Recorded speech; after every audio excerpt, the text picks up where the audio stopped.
Malaika Mikaeli katika dini ya Uislamu anazungumzwa kama malaika wa rehema na baraka, na anatajwa katika sura Al-Barak aya ya 2 mstari ule wa 98.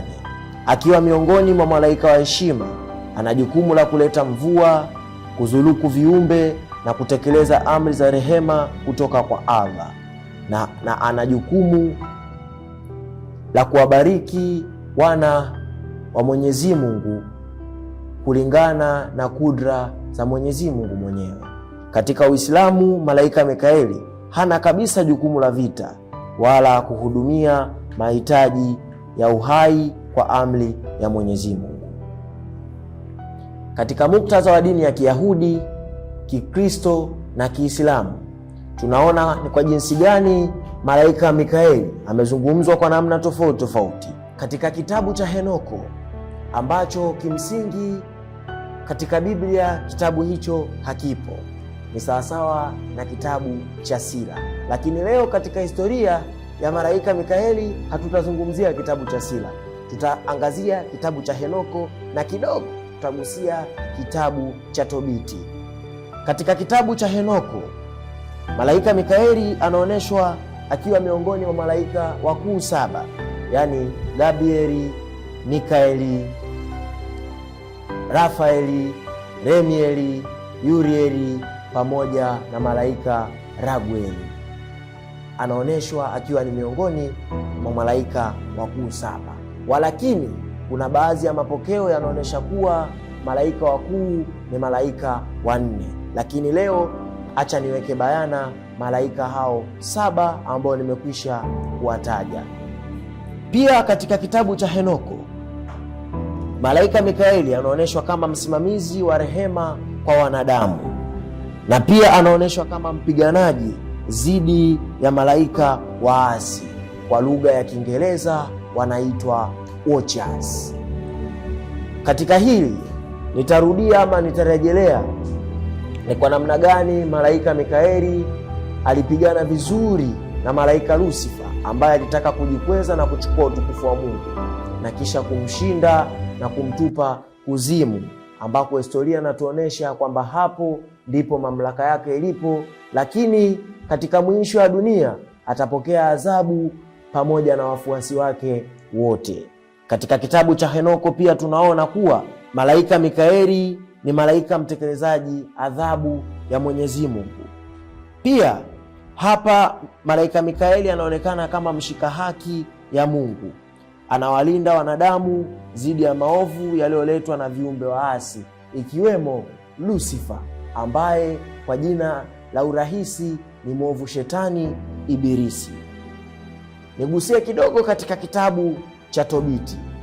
Katika kitabu cha Tobiti, malaika Mikaeli pamoja na malaika wengine 6 kujumlisha idadi ya malaika 7 wanaonekana kama malaika wanaolinda na kuushika utukufu wa Mungu na kuuenzi kwa ukuu wake huko katika kiti cha enzi cha Baba. Sanjari na hayo yote, tumeangazia historia ya malaika Mikaeli katika dini ya Uyahudi, katika dini ya Ukristo na katika dini ya Uislamu, na kuonesha baadhi ya vitabu ambavyo vinaonesha ni kwa namna gani malaika huyu amefanya kazi kwa utii mkubwa sana na bila kujikweza ama kutaka kuchukua utukufu wa Mungu, maana jina lake pekee lina maana ya Kiebrania nasema nani aliye kama Mungu. Na katika miktadha yote 4 niliyoipitia, hakuna sehemu tuliyoiona ya kuwa malaika Mikaeli amejikweza ama kujitwalia utukufu, lakini yeye alifuata maagizo na kujitiisha katika vile ambavyo alikuwa ameagizwa na Mungu mwenyewe. Lakini tuongelee nafasi ya Mikaeli katika sanaa na utamaduni, ambapo katika filamu mbalimbali ama sinema mbalimbali tumeonyeshwa muonekano wa malaika huyo, ikiwa ni katika hali ya kudurusu maandiko ambayo yameonyesha historia ya malaika huyo. Katika sanaa na utamaduni Tunaona katika historia ya sanaa, mashairi na filamu, Mikaeli huonesha akiwa na upanga wa moto akipigana na joka au shetani, ikiwa ni amri ya kumtoa malaika Lucifer, kiongozi wa sifa huko nyuma kihistoria, na kumtupa duniani ili tawala zake ama mamlaka yake yafanyike huko na sio mbinguni. Pia malaika huyu anaonekana akivaa mavazi ya mwanajeshi wa mbinguni, ambapo kibiblia ama kihistoria katika dini ya Kikristo, malaika Mikaeli ni kiongozi wa mapigano huko mbinguni. Sanjari na hayo yote, mara nyingine huonekana katika mizani ya haki kuashiria hukumu ya kiungu. Sanaa hizi huonesha ujasiri, usafi wa moyo na ulinzi wake kwa waaminio.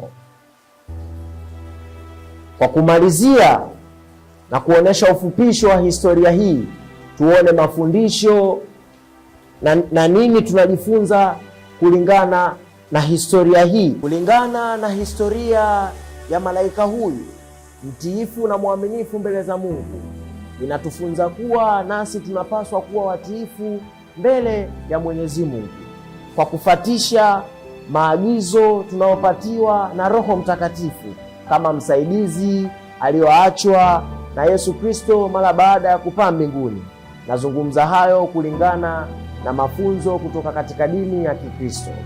Na katika dini ya Kiislamu pia inaonyesha kuwa malaika Mikaeli ni malaika mlinzi, mtoa baraka na rehema kwa waja wa Mwenyezi Mungu. Basi tujifunze kuwa kupitia malaika huyu tunaruzukiwa baraka ya mvua, baraka ya uhai na baraka mbalimbali. Lakini malaika huyu anatupa mafunzo na umuhimu mkubwa, ikiwa tunamuona kama mlinzi wa watu wa Mungu. Tunaliona hili lilivyoonyeshwa katika muktadha wa dini ya Uyahudi. Tumeona jinsi alivyokuwa mlinzi wa taifa la Israeli dhidi ya Uajemi. Pia tunaona umuhimu wa malaika huyu kama kiongozi wa majeshi ya mbinguni, na tunayapata haya tulivyoangazia katika muktadha wa dini ya Kikristo. Tumeonyeshwa katika kitabu cha Yuda na katika kitabu cha Ufunuo. Tumeona jinsi malaika huyu alivyoongoza mapigano ya majeshi ya mbinguni kumpolomosha malaika aliyetaka kujikweza, malaika Lucifer, ambaye anafahamika kama Shetani. Kisha katika kitabu cha Yuda tunaonyeshwa jinsi malaika huyu alivyokuwa mtiifu, kuto kukinzana na Shetani kwa maneno yasiyofaa, na yeye kusema ya kwamba Mungu atamwadhibu kwa nafasi yake. Kisha tunaona kuwa malaika huyu Mikaeli ni mtekelezaji wa hukumu ya Mungu. Nitarejelea tena Ufunuo wa Yohana sawasawa na alivyotekeleza hukumu ya Mungu ya kumwondosha malaika Lucifer ambaye alihitaji kujikweza na kuchukua utukufu wa Mungu. Mwisho, kwa kumalizia, malaika huyu anatupa uwakilishi wa rehema na baraka kutoka kwa Mwenyezi Mungu kama tulivyoangazia katika imani ya dini ya Kiislamu na mafundisho yake. Lakini katika kitabu cha Henoko tumeona kuwa malaika Mikaeli ni ishara ya haki. Katika muktadha yote tuliyoiangalia, kuanzia Uyahudi, Ukristo, Uislamu pamoja na kitabu cha Henoko, na kidogo tumedodosa katika kitabu cha Tobiti, tunapata yote haya ambayo yanatuonesha umuhimu wa malaika huyu tangu hapo mwanzo kabla ya Kristo mpaka sasa katika ulimwengu huu tulionao. Katika kurasa iliyojificha, The Hidden Chapter, leo tumemgusia malaika mkuu Mikaeli miongoni mwa malaika 7, lakini kwa wakati mwingine na wakati ujao tutaangazia kitu kingine tena tunachohitaji kukifunza ambacho kimejificha na kimekaa kwenye uficho, kinahitaji kupewa simulizi kama historia kwa watu wa karne hii tulionayo leo. Ulikuwa nami Frank Julius Mbilu maarufu kama Prezo Jeyala. Karibu unaendelea kuifuatilia Omega TV kwa historia nyingi zaidi, na hii ni Hidden Chapter.